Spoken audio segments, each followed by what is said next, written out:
Hello, Mr. Rowe here, and I'm just going to take you through some of the information in relation to the English Language Paper 1 from the AQA specification. This video is here for people who either attended the sessions in school and just wanted to go over it again, or anyone who was unable to attend so that they don't feel like they miss out on anything. As we're going through the different questions, I'll be explaining the best approach for them and thinking about what it is you actually need to do to have success with the question, and also just going over some of the key points in terms of the mark scheme, etc. Now, you may find that if I'm going too quickly, you may want to pause, and that's fine, but most of this is things that you should already know, and it should just be going over some points which you've already covered to ensure that you fully understand them. So, on paper 1, which is the fiction paper, you'll be given one extract, and the first thing we suggest you do at the start of the examination is to read the extract in full. The reason for this is because it gives you a good understanding of the extract itself, gives you a decent sense of the narrative and how it flows and develops, which is useful for question 3. But also, if you don't read the text and you don't understand it, it's far more difficult to be able to discuss it in any kind of detail. Now, question 1 is very straightforward. 4 marks available. All it's looking for is your ability to identify the relevant information. So they use the word explicit here, which means very clear. So this is not a question which is intended to trick you, but rather it just wants you to be able to read a small section of the text, pick out things which are relevant, and then write them down in your book. Now, you don't have to do anything too fancy here. It is really just about read the question carefully, make sure you understand it, and then pick out parts of the text which are relevant. So for this question, for example, we're looking about lines 1 to 4, which is the first paragraph, and it simply asks you to list 4 things about Mr. Fisher from this part of the source. So what I would recommend you do is you go back to the relevant section of the text, you skim through, pick out anything you think answers this question, underline it or highlight it, and then in your exam booklet you'll have bullet points for 1 to 4, and you can either write down the quotations directly, embed them into sentences, or you can paraphrase. So what it would be good to do is have a go at this question, give yourself 4 minutes, and once you've done that, have a look at the answers on the next slide, and you can see what happens. You may wish to pause here.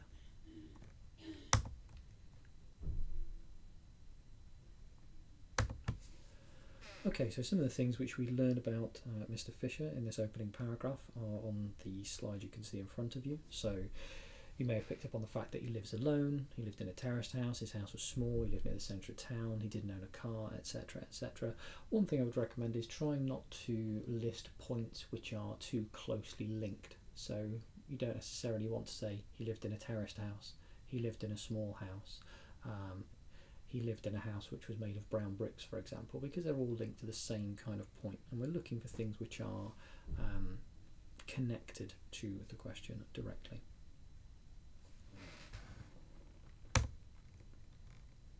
Okay, so once you've had a look at your answers and you've decided how well you've done, if you'd like to just give yourself a RAG rating and a brief explanation. So for example, you might put down I feel like I am red on this question because I couldn't find any quotations, or the quotations I found were not accurate or adequate.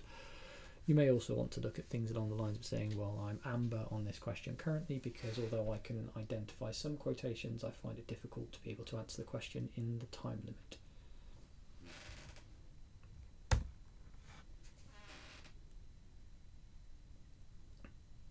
Now, question 2 is about language analysis, looking at a specific part of the text again in a similar way to question 1. However, this time you are looking at how the author has managed to achieve their goal, and this again requires you to read the question carefully and to ensure that you understand what it is that you are trying to prove. Because we're looking at analysis, we have to think about quotations. I would recommend that you avoid writing lengthy quotations, especially nothing which goes up to a whole sentence, but rather pick the specific words or phrases you think are most effective. Once you've done this, really you're looking at trying to say, well, Why have you chosen this? What device has been used? What impact does it have on the reader? And then we're doing something which is similar to the point evidence explanation style of writing, and really just considering how the language which is used helps us to understand what it is the writer is trying to put forward. So for this question, feedback from previous years, from the exam board and from students, shows that for many people this is about having a good understanding of language. If you don't know a wide range of devices, or if you read a piece of text and you can't really follow exactly what it's saying, you might find this more difficult. But think about the devices which are more straightforward and simple. Sometimes an adverb or a verb can be particularly effective. You don't have to go looking for personification or juxtaposition. You don't have to be always trying to find a simile or a metaphor. Sometimes it's just about an effective use of an adjective. So remember, it's not about having really special and fancy devices. It's more about, in relation to the text that you are looking at, which words stand out and why, and if you can name the devices, then all the better. The recommendation is to try and pick out 2 or 3 quotations, but as I said previously, if you're looking at the top marked here, they want word level analysis, not entire quotations. So if we look at this particular extract in relation to Mr. Fisher, so this is lines 9 to 15 of the source. This will be explained on your exam paper. On top of that as well, you will also find that in the exam paper, in the question paper, the extract will be reprinted to make it even easier for you, so you don't have to go back to the original source material. So let's have a look at this. Mr. Fisher remembered a time, surely not so long ago, when books were golden, when imagination soared, when the world was filled with stories which ran like gazelles and pounced like tigers and exploded like rockets, illuminating minds and hearts. He had seen it happen, had seen whole classes swept away in the fever. In those days, there were heroes. There were dragons and dinosaurs. There were space adventurers and soldiers of fortune and giant apes. In those days, thought Mr. Fisher, we dreamed in colour, though films were in black and white, and good always triumphed in the end. So the question asks you this: how does the writer use language here to convey Mr. Fisher's views on books and stories of the past? And it suggests that you could, which really means you should, include the writer's choice of words and phrases, language features and techniques, along with sentence forms. So here what you might want to look at is, for example, in the opening line, Mr. Fisher remembered a time surely not so long ago when books were golden. Now for me the word golden is probably the most important part of that opening sentence, because it has connotations. When we think of the word gold, when we think of the word golden, we think of things which are special or precious, or when we think of the golden age or a time which is golden, we think of it as being something which is particularly significant. So if you were to choose the word golden, for example, you could write something like this: when Mr. Fisher remembers the stories of long ago, he recalls that books were golden. Now note that this is an embedded quotation. Books were golden, taken directly from the text, which is why it's got the inverted commas around it. It's embedded into a sentence. It's not just copying out the whole first line of the extract. So it goes on to say, perhaps, okay, this is the language of possibility, perhaps the writer uses the adjective golden to help present Mr. Fisher's views of these past stories, because it connotes a sense of wealth and luxury. So we're looking at the word golden and saying, well, what does it make me think in general? Gold is enticing and something many people try and seek, so a further explanation of the word. This could imply that people actively sought out stories of the past because of what they used to offer. If something is golden, it is precious, implying these stories were unique and one of a kind, as well as something to be cherished and treasured.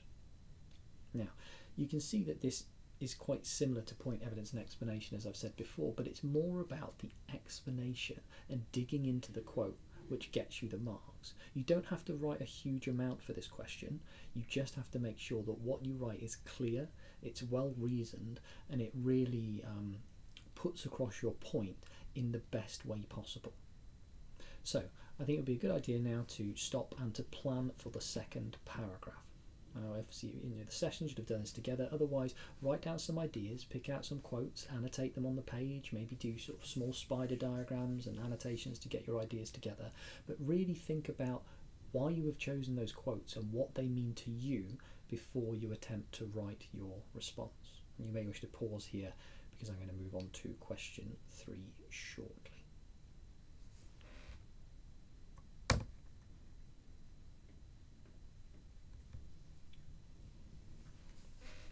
Okay, so here are some examples of the different levels of marks for this question, level 1 to level 4.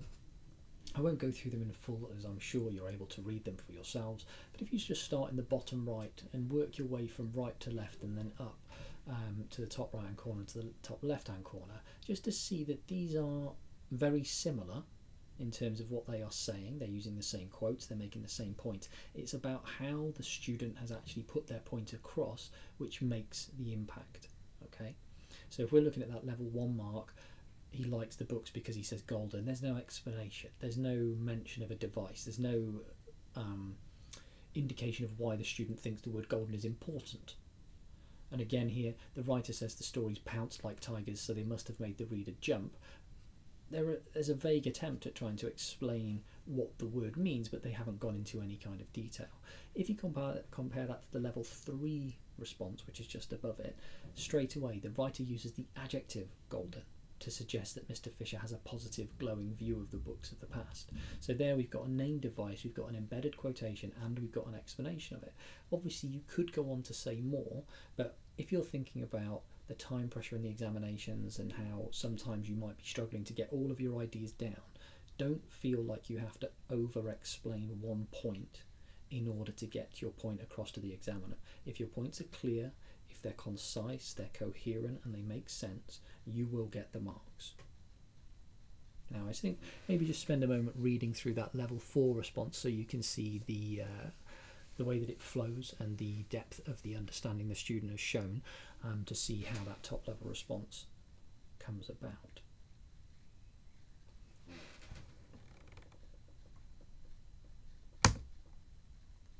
Now once you've finished going through that and you've had a look at your response, think about how it compares. Which level would you give yourself and why?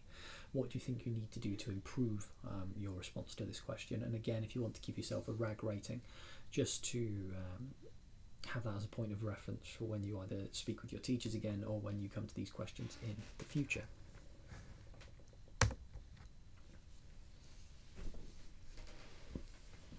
Okay, now question 3.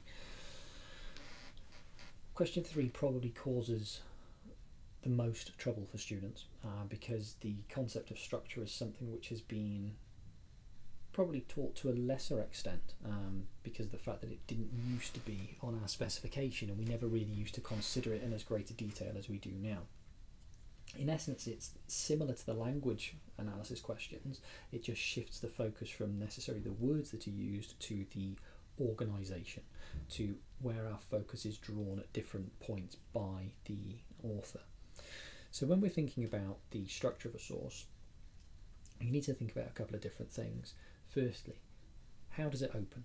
What's the focus? Is it focused on a character? Is it focused on action? Is it focused on a location? Does that build an atmosphere? As the story progresses, does it follow a chronological order?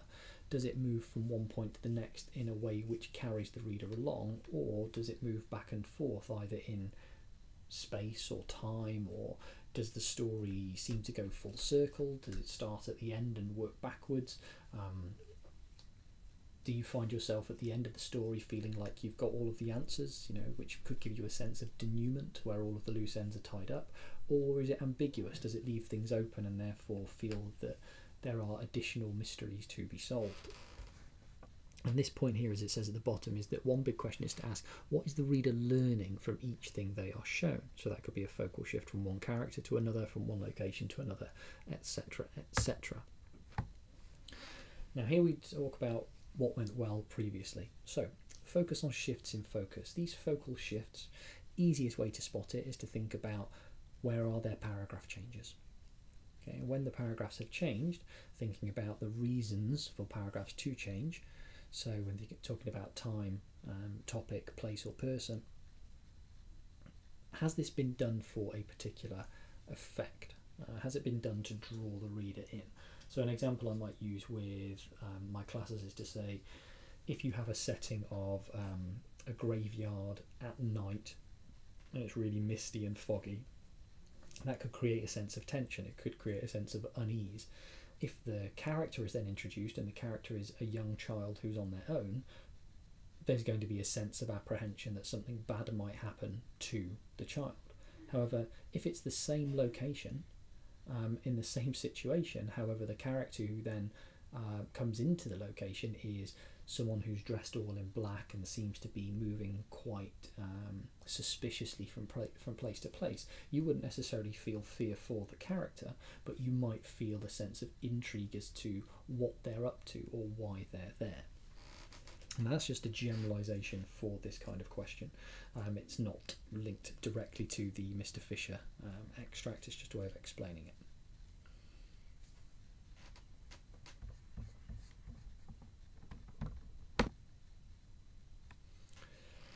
Now, there are a couple of ways of approaching this question. There are also a few pitfalls to avoid. So you don't have to tell me what happens. I'm not looking at the plot of the extract. I'm looking more at what occurs when. So as opposed to just listing all the things that happen, it's more about how the reader is drawn to different points and how the reader might respond to it. Now, because we're not looking at the language, we're looking more at the organisation structure, you have to consider your structural devices and think about structural language as opposed to the language you would have used for analysis in question 2. So, for example, you will be thinking about using words such as focal shift, narrative perspective, protagonist, antagonist, setting, location, introduction, conclusion, as opposed to looking at verb and personification and simile, metaphor, oxymoron, and the like. One thing to think about is always have that fallback on. If you get a little bit stuck, you could literally skim through the extract and just go, well, what's this paragraph about? Why is that effective? Well, what's the next paragraph about? Why is that effective? What happens next? Why is that effective? So if you get a little bit stuck on this question in the exam, that's a good way to sort of fall back on, going through and just looking at those focal shifts as opposed to anything else. Now, question 3 for this particular paper is pretty much exactly the same as you would find for any question 3, and really can't stress enough that the good thing about the English language papers is that the questions don't change. You know that you will always get the questions, and the questions will always have the same focus in terms of language or identification of information or structure or asking to what extent you agree with a particular point. But the questions themselves only change very, very slightly in terms of their phrasing. Usually, question 3, the question itself is exactly the same year in, year out, and it will ask you this. You now need to think about the whole of the source. This text is from the beginning of a short story. How has the writer structured the text to interest you as a reader? Now, again, it asks you to look at a few things that you could write about, and really it means you should write about, but they can't say that because that's seen as them giving you too much help. But wherever it says could, always think should. Okay, so you should write about what the writer focuses your attention on at the beginning of the source, how and why the writer changes this focus as the source develops, and any other structural features that interest you.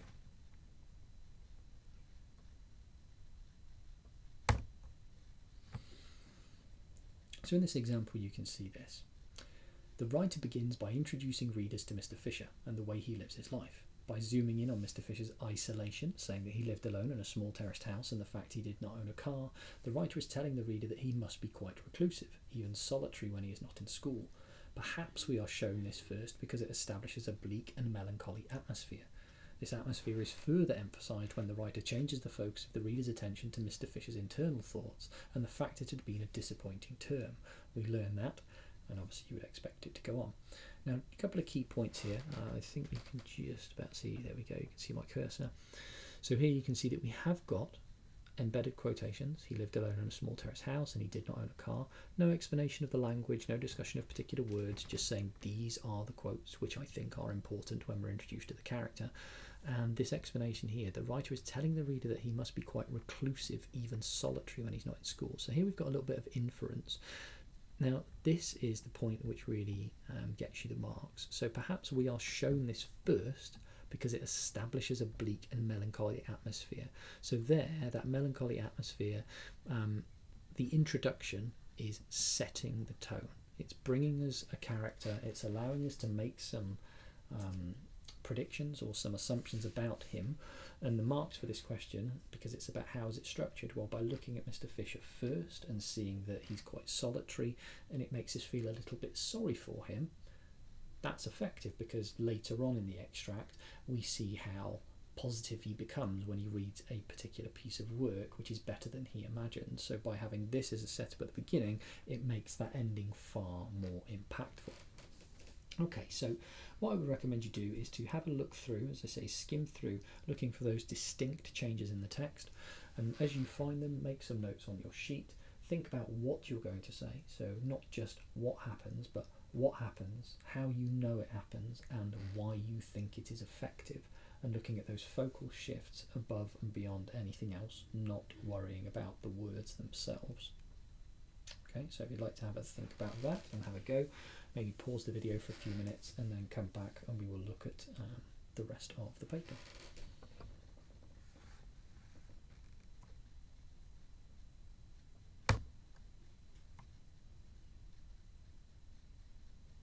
Okay, so the examples on the next slide are similar to what we looked at for question 2, with levels 1, 2, 3 and 4. I won't go through all of these in full detail again, but I'll leave them up on the screen. If you need time to read them, then obviously you can pause it. But have just a look at the difference between level 2 and level 3 to begin with. So level 2, 3 to 4 marks in the bottom right. Near the beginning, the writer focuses our attention on Mr. Fisher's thoughts and we learn how hard it is for him to interest his students in creative writing.